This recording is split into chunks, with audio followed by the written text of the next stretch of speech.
What's up people, and welcome back to yet another jungle video. In this one we're going to do a little bit of a throwback to a jungle analysis. And the last time I did this I explained the importance of counter jungling in this video right here, and it was very well received. But it was during a time where you could get a very big lead from counter jungling and putting your opponent behind. Since then, we've had the infamous 13.20 jungle nerfs patch, and it has changed some things around, and it's not really as viable to stomp the other jungler and get ahead, especially if they are not playing a carry jungler and they are a bit more supportive, like playing a tank, playing an engager, and that is forcing people, especially junglers, to play differently. So in this game I'm the Jarvan and I am about to start a red side top to bottom clear. I have Gwen in the top lane versus an Olaf, which I know is a pretty volatile matchup. Olaf is extremely strong early. I am a top lane main myself, so I know these matchups pretty good. I'm versus a Maokai in the jungle, and he's also pathing down. I have an Akali, they have a Twisted Fate, Nyla and Soraka versus Jinx and Thresh. So the reason I'm pathing bot here is because I know that if I can get Nyla a lead, she scales way earlier than Jinx, because I think Nyla only needs Collector plus one item and she can take over the game, and Jinx needs to have at least 2 items and a bit of levels to get going. I'm not gonna pay too much attention to mid, because an assassin versus a control mage only works if the assassin player is better, and I basically have no information. So what I'm gonna do is I'm gonna look at the lane as they're laning and try to take some information out of that to see if it's worth. So the plan here is to gank bot and enter path bot, and I know that Maokai, since he starts blue, is gonna do the same. Let's start the jungle clear here. I start at the red. Actually, I'm gonna slow this down to 2x. I get a leash from Gwen, and I'm starting to kite the camp towards the Krugs. At this point, I'm looking at top lane, but I'm not really thinking about ganking here because I'm pathing away. If I gank, it's a bit inefficient and I'm gonna put myself behind. But I am still looking at this. So while I'm clearing, I notice that she's getting zoned out from XP and that Olaf is gonna hit level 2 first. And I know from experience that every time an Olaf player gets a level lead, they want to abuse that. So you see, I am pathing away, but I'm still looking at this. And I notice that Gwen is in a pretty fucked up position. She's like level in the lane, and Olaf is level 2. He has a flash ghost, and she's pretty much dead here.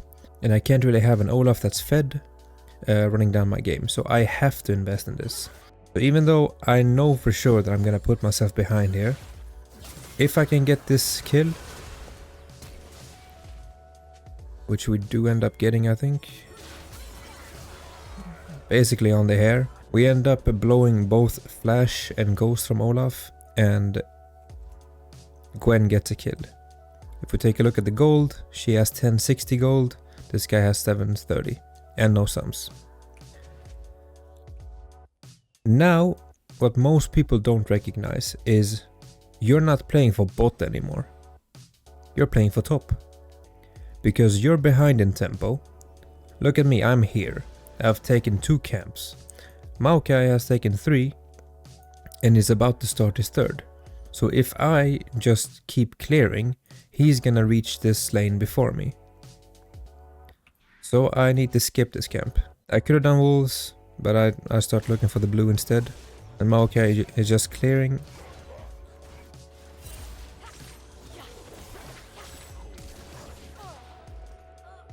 Yep. That's why we don't really pay attention to mid assassin players in general. Unless they are like a known one trick, or you know, someone that can really take over the game like Katarina or something. But Akali is usually a bit easier to, quote, fuck up on, so you don't really pay attention to that. But if we take a look at me here, I'm preparing for the inevitable. Maokai is probably... I don't really know that he's here. Remember this fog of war? I'm thinking maybe he is creeped up through the bush. We have a ward here, and I want to be ready for a counter gank, even though I am a level down. Nothing is going on. They are in a safe pocket right here, but they are out of mana, and she's extremely low on HP, so I know that even if the gank is coming and I show up here, it's not gonna change anything. So we're back to playing selfish. I'm looking for some information. He's level 4, I'm level 3. I can't go for the crab, I have to get out. In past years I would probably try to ego this thing, but it's not even worth it. Especially since it's first crab either way. So we go back, clear the camp, Maokai takes this, and this guy was AFK, like waiting for an item, I think. And Maokai, for some reason, sits mid lane and is either trying to hold the wave with Twisted Fate or just fight the Akali, and that gives me the tempo back a bit in my favor, because now I'm gonna clear this camp, and I know that Maokai was just here. He is about half HP. This Color Crab is mine, even though it's a bit useless, but it gives me the information that Maokai can't walk here without being seen. So now, in an ideal world, I would have recalled after taking this crab. But I know who I am as a player, and I'm an extremely greedy player. And I know that this really spawned at 415. It's my highest XP camp as of this moment, so I want to take it, and I don't want to risk like it being stolen by this guy if he knows what he's doing. So I'm just gonna take this, even though it is a tempo loss right here. I'm level 4, and we ping that this is a kill. He doesn't have sums, and as I said before, I'm done playing for bot lane. Even though my camps are a bit fucked up, and they are still in a way where I am pathing to bot, because this will spawn late, this will spawn late, and this will spawn next up. I still have to invest in Gwen, because she is my only hope this game. Me jungling doesn't matter, like Jarvan is never gonna have a big enough impact versus Maokai, Olaf, Twisted Fate or Thresh. Thresh can deny me my whole engage. And if Jinx gets fed, this game is over. The only thing that I can do is to invest in Gwen and hope that she can shred this guy, force Maokai to come top lane later, and we can shred them. Playing for bot lane is pretty useless right here. So let's play this out. Olaf is looking to crash his wave, and I ping that we can go in on him. I'm trying to give the kill over to Gwen, because there's literally no point in me taking the kill, but she's a bit too far away and she pings me to like take him, so I do. And now I'm gonna reset, and I'm resetting on a ward, which I didn't know was there. Go back. I'm gonna buy cooldown reduction boots. I could have bought the whip for my gourd drinker, but instead I chose that movement speed here is way better than combat stats, because I am not looking to fight, I'm looking to facilitate my Gwen. So now what I'm gonna do is reset my camps, and I'm gonna clear from bot to top. And now the cycle has sort of refreshed itself, and I can play for Gwen. I can ignore whatever the fuck happens here. Drake is warding, she's fighting again, and she dies, goes 1 for 1 when the wave... I guess the wave is in a pretty decent state for her. And I'm just clearing. Now, let's take a look at Gwen. We've given her 1 kill, and we've assisted her in another. If we take a look at gold, Olaf has 1700 gold, and my Gwen has a 600 gold lead. And this is about to balloon, because we've invested so much into Gwen. Clearing, I think we can speed this up a bit. Getting my red, I get level 6 off of this.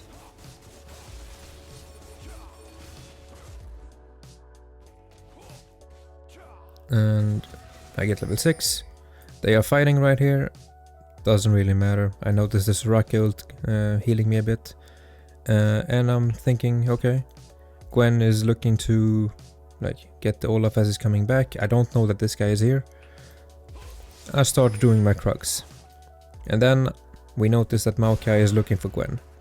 I cannot have Maokai kill this Gwen, get the shutdown, and then have Olaf come back into the game, because that would mean that I've fucked up my entire game to invest in this Gwen, and if this Gwen dies for no reason here, then I haven't helped bot, I haven't helped mid, and my investment top is fucked.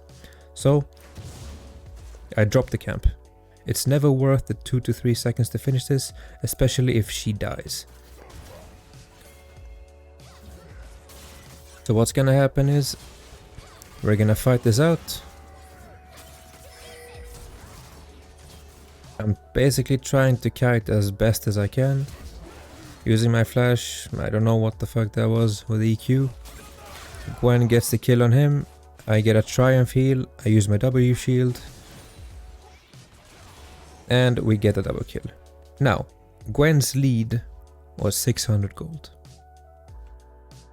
So from 600 gold lead to 2600 gold lead. That's the investment right here. Not only did we balloon the lead, I'm ahead in tempo right now because look at my gold. 3.3k and Maokai 2.5k. This investment is paying off. We continue playing this, speed this up. And you already know me, I'm a greedy player. I got 2 HP, but hey, this camp's gotta go down.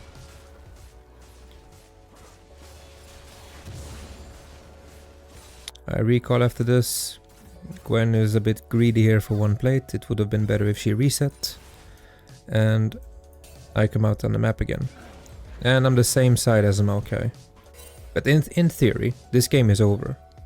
If Gwen just keeps her head on her shoulders and mid and bot doesn't make too big of mistakes, there's no way that we lose this. I know that there's a thing that is called a retaliation play. If you lose a play top side, you try to make a play bot side, and Maokai's play bot side is to do this dragon. That's why they have this warded. So I decided that instead of doing the camps first, I gotta take the Scarlet Crab. I noticed that they are doing weird things here. Like, I don't want to have any part in this. She's here, Akali is half HP, Sorak is useless.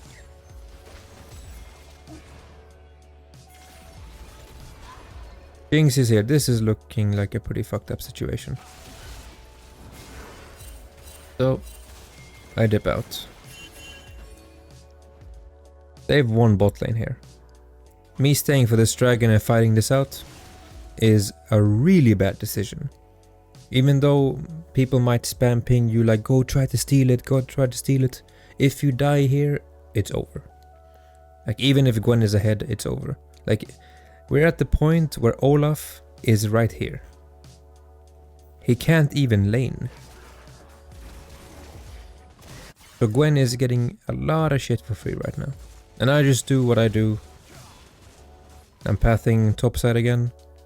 We can speed this up. Okay, for some reason I am bot lane after doing my grump. And I'm sitting on a ward that I didn't know was there because they didn't ping this out. And Thresh is baiting that he doesn't know that I'm here. And I noticed that he is starting to jiggle right now, so I'm thinking there might be vision here, but I don't really care. I want him to hook me so I can engage. And we end up getting the Thresh kill. In all fairness, that gank was pretty useless, it didn't really achieve anything. So, what I'm gonna do, go back, clear some more camps.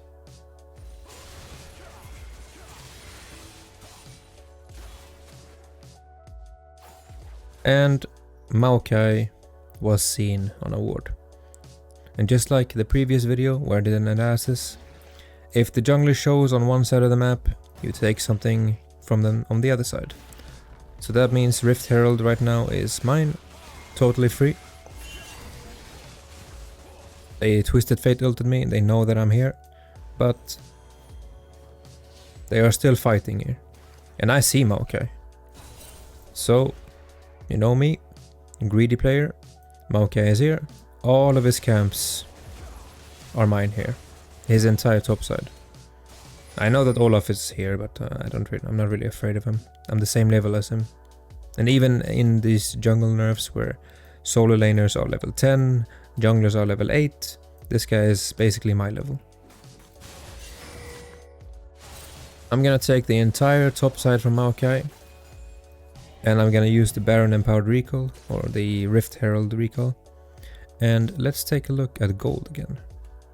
I haven't really done anything. I've looked for ganks topside and tried to give as much as possible to Gwen. And I've did like one pointless gank on Thresh. Top gold, 6.6k.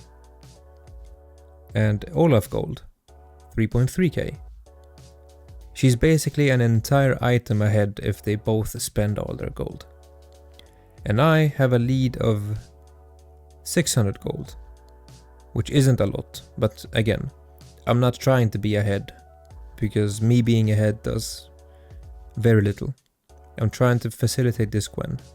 And she right now is level 11, she has level 2 ult, this guy is done. Keep playing this out. There will be times where the investment that you play into a champion basically puts the entire game in their hands. And sometimes they can be a bit stupid. They can be overconfident and they can go for stupid plays. There's always a risk of you losing that investment. So here, she starts to fight 3 people. I think she gets TF ulted on and she dies. She gives away like a lot of gold and Akali gets a return kill, but she dies as well. So the only thing I can do here is push out mid and basically reset this wave. I noticed that they are pretty pushed up and my Soraka just died and Nyla is about to die. And at this point I'm a bit frustrated. I can admit that. My bot lane is playing bad, my Akali is doing stupid plays, and my investment top has just died. She's still strong, but she died for no reason. So now I'm thinking, if there's any way for me to crawl this back, like make myself the carry, I'm gonna go for it. So I have ult up, I have red buff, she's half HP, I know it. This guy is trying to block me. I end up dunking on the Jinx, get the kill, but the party has come. Twisted Fate, Thresh, Maokai, and Gwen TPs in. I try to do a cheeky EQ flash, but Twisted Fate is on my case. But Gwen literally responds to what is happening on the map. She had her TP up, and there's 1, 2, 3 male characters here, and a female with scissors. An angry female with scissors. This is not about to go well. Level 11, level 8, level 8. This is our investment paying off right here. Snip, snip, snip, snip, snip, snip. Would this have happened if I didn't gank level 2, blow Olaf's flash and ghost, and put him so far behind that he cannot come back? It's very unlikely. So now Gwen is basically a monster. 8.6k gold. This guy has 4. She has more than double hit gold. And this is gonna continue on. If you see the timeline, I kill Jinx, a big teamfight happens, and all you see is Gwen kills, Gwen kills, Gwen kills, Gwen kills. We take Baron, we push a side lane, and in the end, I think she gets one more. Now we're at the end. She has 14,000 gold and Olaf top has 6,000. I have 10.5k and the Maokai has 8. I never played for myself this game. I was adapting in the entire game. I wanted to gank bot lane at first. I noticed what was going to happen top if Olaf was allowed to use his strong early game. And we basically switched up mid game and started pathing from bot to top.